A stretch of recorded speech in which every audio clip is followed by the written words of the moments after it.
So let's talk about how atoms come together to form compounds and molecules. This involves chemical bonding.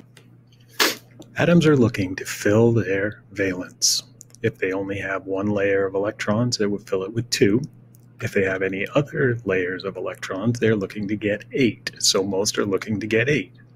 To do this, they're going to work with other atoms to gain the electrons they need, and they can do that either by sharing them in a covalent bond or by completely transferring electrons in an ionic bond. So if you want to use a resource between two different things, such as an electron between two atoms, there are a couple of ways you can go about it. The first way would be to transfer that resource from one to another, transfer an electron from one atom to another. So atoms are trying to shuffle electrons, specifically trying to get a full valence orbit. A full valence would be 2 electrons in the first orbit or 8 electrons in any other orbit, 2 through 7. Let's take a look at how the ionic strategy works in forming the salt lithium fluoride. Lithium is element number 3 on the periodic table of elements and has a mass of approximately 7. So it has 3 protons and 4 neutrons in its nucleus. Surrounding the nucleus are 3 electrons, 2 in the first orbit and 1 in the second. Fluorine is element number 9 on the periodic table, and it has a mass of approximately 19. It therefore has 9 electrons, 2 in the first orbit and 7 in the second.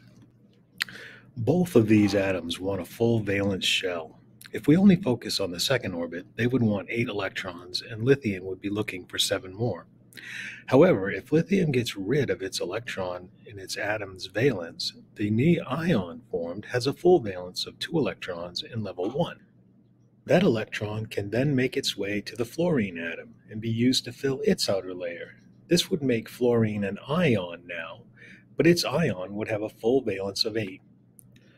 Thus, an ionic bond is used to build the salt lithium fluoride. Ionic bonds are generally used to build salts and always involve creating ions from atoms. Another way resources could be used by two different things is for them to share that resource. Let's look at building a water molecule. Here we have two hydrogens, each with 1 proton and 1 electron in their valence, an oxygen with 8 protons, 8 neutrons, 2 electrons in its first orbit, and 6 electrons in its valence orbit. If these atoms move close together, the valences of hydrogen and oxygen can overlap, and electrons can move around each atom in one circuit, giving them a single outside orbit or a single valence or covalence for the molecule water. In summary, all atoms want a full valence. If that is the first orbit, they want 2 electrons in it. If it's any other orbit, 2 through 7, they want 8 electrons in it. A full valence can be obtained by some atoms by forming ions. Those differently charged ions are held together with an ionic bond. A full valence can be obtained by other atoms by forming a single pathway or valence around the molecule. This would be called a covalent bond.